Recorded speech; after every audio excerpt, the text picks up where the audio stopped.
محمد زکریا مولانا محمد زکریا رحمۃ اللہ علیہ فرماتے ہیں بد نظری نہایت ہی مہلک مرض ہے۔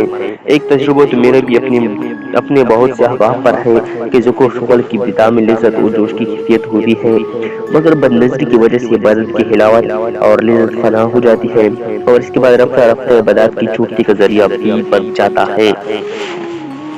مثال کے طور پر اگر صحت مند نوجوان شخص کو بخار ہو جائے اور اترنے کا نام بھی نہ لے تو لاغری اور کمزوری کی وجہ سے اس کے لیے چلنا پھرنا مشکل ہو جاتا ہے، کوئی کام کرنے کو دل نہیں چاہتا، بستر پر پڑے رہنے کو جی چاہتا ہے۔ اس طرح جس شخص کو بد نظر کی بیماری لگ جائے وہ باطنی طور پر کمزور ہو جاتا ہے، نیک عمل کرنا اس کے لیے بہت زیادہ مشکل ہو جاتی ہے، بستر پر پڑے رہنے کو جی کرتا ہے۔ دوسرے لفظوں میں اس سے عمل کی توفیق چلی جاتی ہے، نیک کام کرنے کی نیت بھی کرتا ہے تو بد نظری کی وجہ سے نیت میں فتور آ جاتا ہے۔ بقول شاعر تیار تھے نماز کو ہم سن کے ذکر حور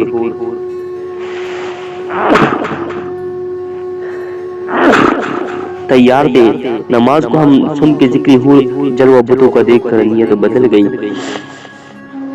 حضرت مولانا خلیل احمد سہارنپور رحمۃ اللہ علیہ فرمایا کرتے تھے کہ غیر محرم عورتوں کی طرف یا نوعمر لڑکوں کی طرف شہوت کی نظر ڈالنے سے قوت حافظہ کمزور ہو جاتی ہے۔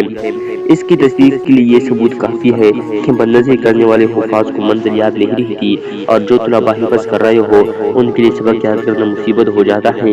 امام شافعی رحمۃ اللہ علیہ نے اپنے استاد امام وکیع رحمۃ اللہ علیہ سے قوت حافظہ میں کمی کی شکایت کی تو انہوں نے معصیت سے بچنے کی تلقین کی۔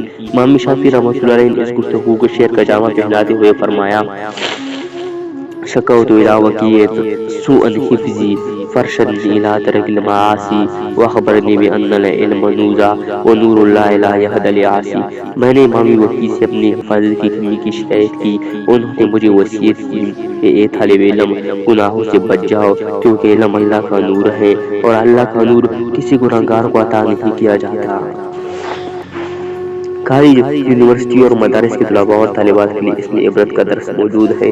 شیخ واصفی رحمۃ اللہ علیہ فرمایا کرتے تھے کہ جب اللہ تعالیٰ کسی بندے کی ذلت و خواری چاہتے ہیں تو اسے خوبصورت چہرے دیکھنے کی عادت میں مبتلا کر دیتی ہے۔ اس سے معلوم ہوا کہ بد نظری ذلت و خواری کا بنیادی سبب بنتی ہے۔ جو خوش نصیب لوگ اپنی نگاہوں کو پست رکھتے ہیں وہ بڑی بڑی آفتوں اور مصیبتوں سے بچے رہتے ہیں۔ اس عاشقی میں عزت سعادت بھی گئی، عشق نے غالب کو نکما کر دیا اور ناحمدی آدمی تھے خام کے۔ بد نظری کے بد اثرات میں سے ایک یہ بھی ہے کہ انسان کی زندگی میں اس کے رزق اور وقت میں سے برکت اٹھا لی جاتی ہے۔ چھوٹے چھوٹے کام بڑے بڑے مسئلے بن جاتے ہیں، جس کام کی بھی انسان کوشش کرے وہ ادھورا رہ جاتا ہے۔ ظاہر میں لگتا ہے کہ کام ہو جائے گا مگر عین وقت پر ہوتے ہوتے رہ جاتا ہے اور پریشانی و پشیمانی کا سبب بنتا ہے۔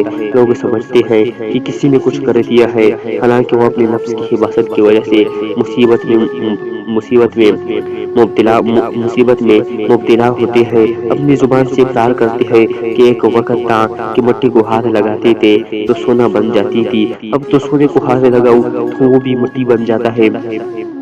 معلوم ہوا کہ بد نظری کی وجہ سے انسان کی زندگی سے برکت اٹھا لی جاتی ہے۔ بد نظری کرنے والے سے شیطان پر امید رہتا ہے۔ ایک بزرگ کی شیطان سے ملاقات ہوئی، انہوں نے شیطانی رجم سے پوچھا کہ ایسے نقصاندہ عمل کی نشاندہی کرو جس کی وجہ سے انسان کو آسانی تمہارے جال میں پھنس جاتا ہے۔ اس مردود نے جواب دیا کہ غیر محرم کی طرف شہوت کی نظر کرنا ایسا کام ہے تو میں اس بدنصیب پر امید رہتا ہوں کہ کبھی نہ کبھی اس کو گناہ میں ملوث کر کے اپنے جال میں پھنسا لوں گا۔ جو لوگ نگاہ نیچی رکھتے ہیں میرے بہت سے حربے ان پر کارگر ثابت نہیں ہوتے۔ میں نے چاروں سمتوں سے اولاد آدم کو بہکانے کی قسم اٹھائی ہوئی ہے۔ نیچے کی سمت محفوظ سمت ہے، جس نے نگاہ نیچے جھکائے رکھے اس نے مجھے نا امید کیے رکھا۔